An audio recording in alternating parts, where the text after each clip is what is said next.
Hello and good afternoon, everyone. I am attorney Yael Brudner, and I'm so happy to be here this afternoon. Let's see. I am streaming live on multiple platforms today, so just want to make sure everything is set up okay. Let's see.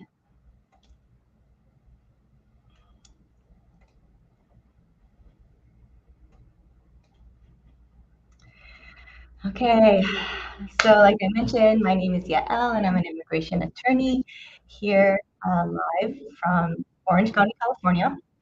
I'm super excited to be here today. Let's see.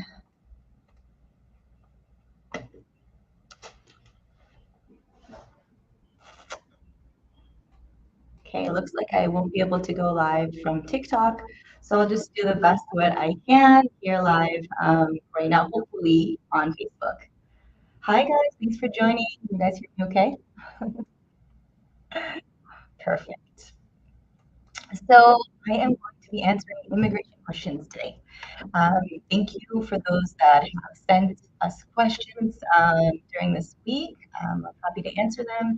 And if you guys have any other questions you would like to um, send right now, feel free to do that. Then I'll try to answer them live.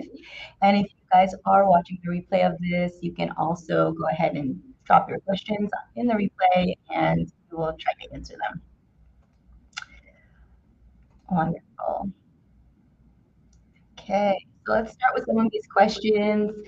So the first question we received is, I came to the United States when I was a child, and now I'm married to a U.S. citizen. Can I get a green card through marriage? That's a super common question. We get this question a lot, um, and it really depends on the scenario. And when I'm answering these questions, please take into account that these answers are general. And if this is your question and you want to have a specific answer to your question, it's always recommended to go ahead and schedule a one-on-one consultation with an immigration attorney so that we can review your specific situation and answer those questions for you. But generally speaking, if you came into the United States when you're a child and you're now married to a U.S. citizen, I would want to know a couple of things. First of all, how did you enter the United States? Did you enter with a visa or not? If you entered with a visa, you came in as a child, and you've been in the United States ever since, you've never left, you're most likely eligible to file for your green card here in the United States. You don't have to leave because you are marrying a U.S. citizen, which is an immediate relative uh, category. Now, if you did not come in with a visa, so you came in with something called without inspection or illegally, then the case is a little bit more complex. You could still file for a green card based on marriage. However, you might not be able to apply for your green card here in the United States. So we would have to evaluate your case um, in detail, your specific situation to find out if you can apply for your green card here in the United States or if you would need to apply at your home country and if you would or would not need a waiver. Okay, so generally speaking, you can apply based on marriage, but the process might be different depending on how you entered and if you left. And if you want to talk to me specifically, this is our number here. Please call us or text. I'm happy to schedule a consultation with you and dive deeper into your specific situation. Let's see. Okay. There's a question here about parents. Thank you so much for asking. What is the process for parents? We've received a lot of questions about that, and I am happy to answer that. So, in order to petition your parent for a green card, you have to be a U.S. citizen. Okay, only U.S. citizens can petition parents, and the process starts with the petition that you file with immigration here in the United States, and then once that petition is approved, your parents, depending on where they are, if they're here in the United States and what their situation, or if they're in their home country, they can apply for their green card. Okay, and we did have a specific question here about that. So I'll just bring that up. I'm a U.S. citizen. My parents are here in the United States as tourists. Can I petition them for a green card? Yes, you most likely can petition your parents if you're a U.S. citizen and they came in with a visa. Um, a child, an adult child petitioning their parents is considered an immediate relative category, and your parents would be able to apply for the green card here in the United States, and they don't have to leave to their home country. And this is assuming everything else is in order. So when you apply for your green card, you immigration does check for eligibility or something called admissibility, and they would want to see that you don't have a criminal history, or that if you do, that your criminal history doesn't prevent you from getting a green card, that you have not made any fraud or misrepresentations in the past, and other factors. So assuming everything is good and your parents are here as tourists, you can position them as a U.S. citizen. Okay, perfect. Yeah, so Shazad, to answer your question here on Facebook, if your parents are here on a B1, B2, right? They're here, they came in as tourists, and you're a U.S. citizen, then you can petition your parents, or anyone can petition their parents if they came here if they happen to be here as tourists and they decide that they want to become a lawful permanent resident, then they're eligible to apply for adjustment of status. Basically, apply for their green card here in the United States. Yeah, thank you so much for those questions. Just jumping on to some more. Okay. There's a question here. What is the timeline for receiving employment authorization? I've heard a lot of people having their permits expired, unable to work due to long waiting periods. That's a great question. I'm just going to pop it up here. USCIS just announced that today they're going to be extending the validity period for work permit renewals. So if you're in the process of your green card and you filed for work permit and you received your work permit, that work permit expires usually within a year. And a lot of times the cases are not completed within a year. So immigration just announced that they are going to extend the validity of these work permits for up to 540 days, which is really good. And hopefully they'll be able to start deciding on these cases quicker and reducing the waiting time for that. Going back to the question of parents, if parents apply and they've overstayed, parents can apply for a green card based on a petition by a U.S. citizen child, even if they've overstayed their visa. As long as they entered with a visa and they have not left since then, they can still apply even if they overstayed. And the process is taking, really varies. My clients, your process can take anywhere from 8 months to 18 months for a green card application here in the United States. So it really, really varies and it's not consistent, unfortunately. Okay, let's jump up to some more questions here. And thank you for everyone that's joining. Hi, Jang Jang, it's so nice to see you here. How long is the process for removal of conditions? Removal of conditions also is a very inconsistent process. Unfortunately, we've been seeing inconsistencies with that. So some cases are being approved within 8 months, other with 12, some 18 months. So very inconsistent with that, unfortunately. Okay. Thank you for everyone that's joining and watching this live. If you have any questions, please feel free to shoot them here in the messages, and I will be happy to answer them as they go. And if you're watching the replay of this, also totally fine to still leave us a question. Okay. Oh, thank you so much, guys, for all the comments. Okay, so here's the question that came up, and it comes up a lot when we talk about petitioning a family member for a green card. And a lot of times petitioners are curious about what their obligations are as sponsors. So if I'm petitioning my spouse or I'm petitioning my parents, what are my obligations? So the first obligation really, and one of the main ones, is an obligation to financially sponsor person that you're petitioning.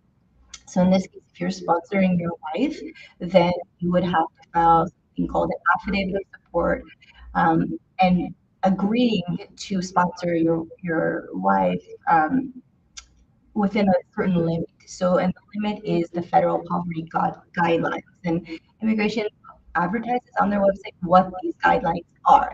But it goes by how many people are in a household. So if you're a household of two, the poverty guidelines are roughly $23,000 annually, and that's what you would have to sponsor your wife. That's the amount that you would have to show that at least that you have to sponsor your wife. And this obligation to sponsor your wife or your parent or your child that you're sponsoring really does last until your wife will become a U.S. citizen, or until your wife has worked 10 years in the United States and they have their Social Security credits, or if, God forbid, your wife or your family member passes away. Okay, it's really important to know that divorce, unfortunately, does not stop the obligation to sponsor. So if you are sponsoring a spouse and you get divorced, you're still obligated to sponsor them. Okay, and the sponsorship is not unlimited. You're obligated up to that federal guideline amount. Okay. Oh, looks like I am live. I might be live on TikTok and Instagram. I'm not sure. Okay, guys, let me see other questions.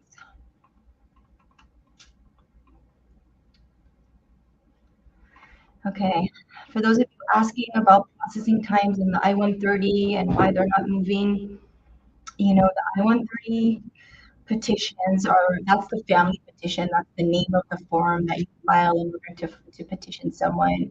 Those are taking time. Certain categories have a very, very long wait. So if you're petitioning a brother or you're petitioning a sister, sibling petitions are taking years. And we did have a question about that, about sibling petitions. Right now, we're looking at least 15-year wait for sibling petition.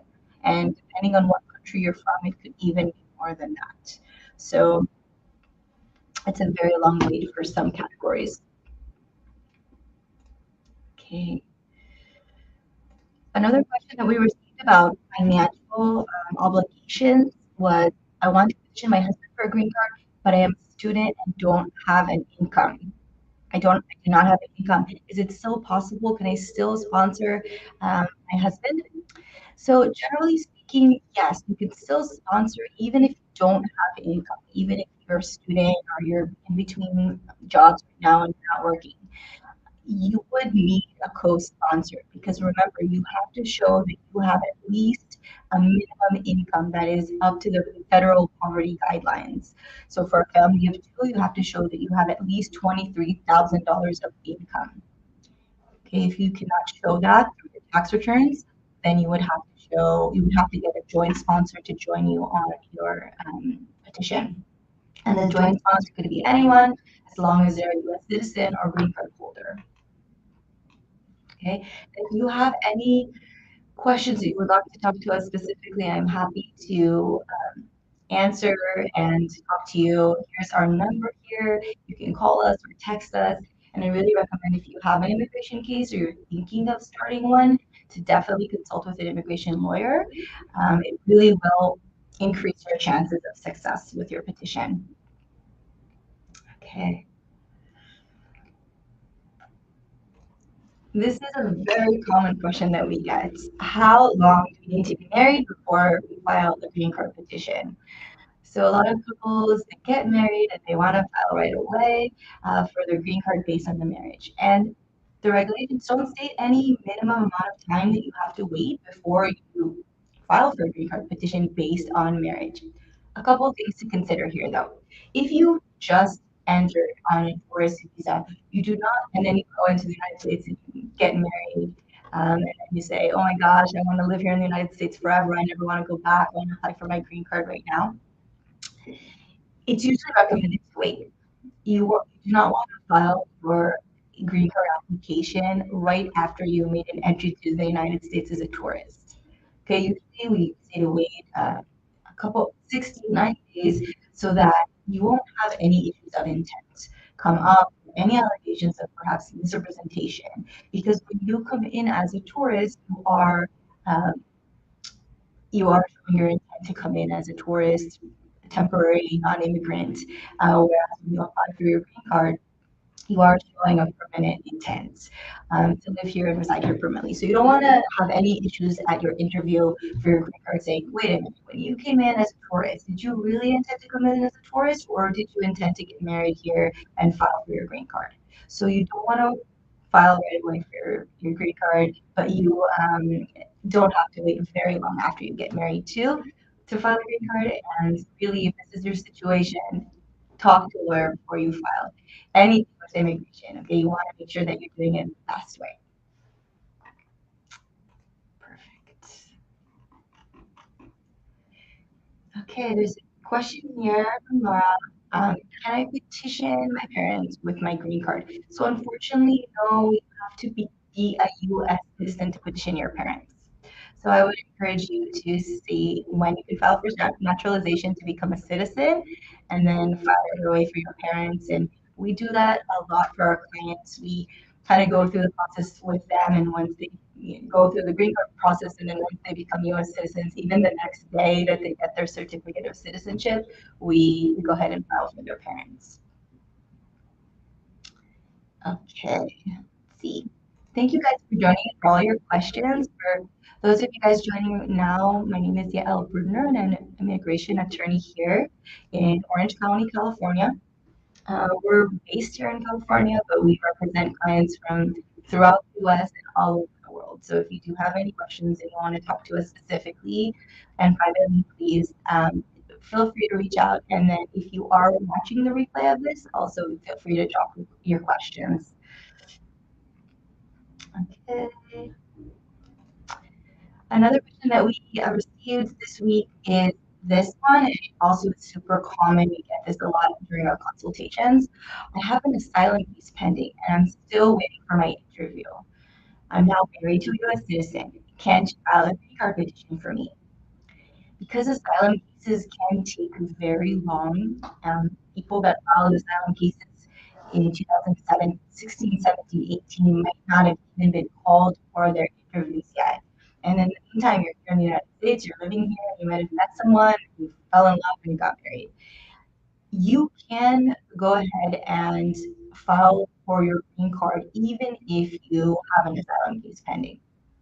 If this is your situation, I really recommend to talk to a lawyer to evaluate your case to make sure that everything is lined up, that there's no inconsistencies between your asylum case filing and your green card based on marriage filing. But generally speaking, there's nothing that prevents you for applying for your green card based on marriage if you have an asylum case pending.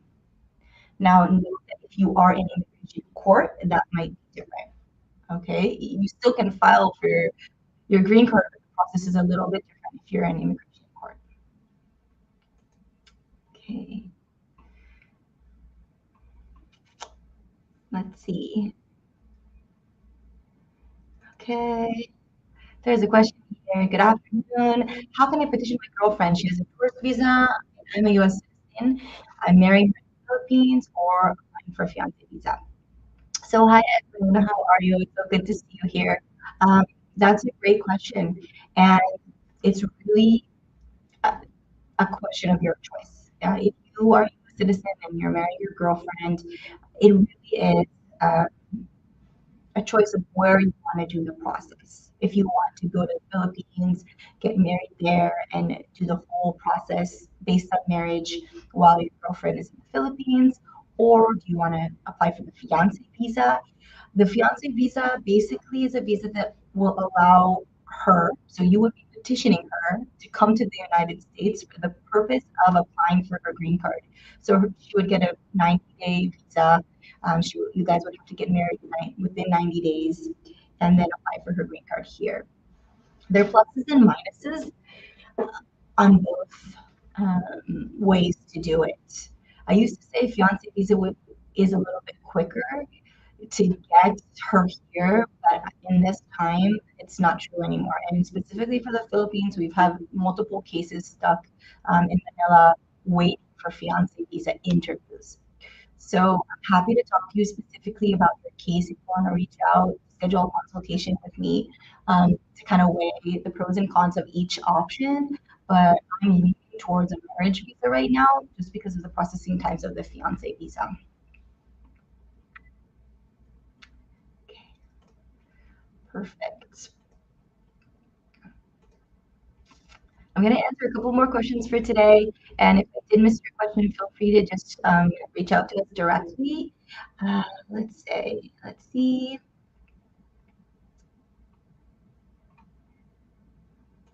Okay.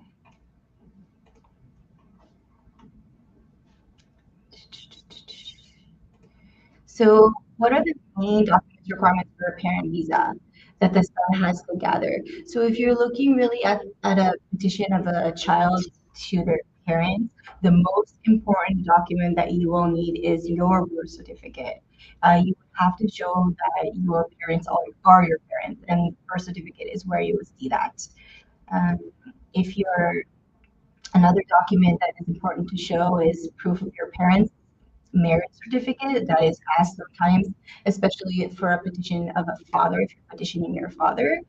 And you would also have to show, of course, proof that you are a U.S. citizen, your parents' birth certificates, and more. And I'm happy to please reach out and we can talk specifically about more of what you would need. But the main document would be your birth certificate. Okay, let's see.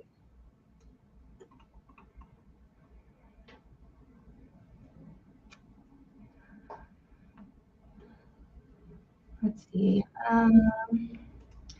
There's a lot of question about processing times, you guys. So just in general, this one is just asking about processing times for due to Ukrainians coming into the border, and if we're going to see longer waiting times. Really, waiting times are long and they're extensive right now, but we are seeing movement in this. So things are getting better. We're seeing that immigration is trying to improve their processing times and they're doing little things to improve this. We've been seeing interviews being called for marriage cases quicker than before. We've been seeing cases move to different field offices in immigration just to spread out the caseload between different offices to make it quicker. So hopefully we will see a better movement towards getting quicker cases and faster processing times. I don't think that necessarily the Ukrainian situation would affect that. Okay, guys. Well, thank you so much. I'm going to wrap it up for today. Thank you so much for everyone that joined. Again, my name is Yael Brudner, an immigration attorney, and I'm so happy to be here today to answer your guys' questions. Feel free to reach out to us if you have a specific case and schedule a consultation. If you're watching the replay of this, also feel free to write down your questions, and I promise we'll get back to you. Okay, guys, have a good rest of your day and stay safe.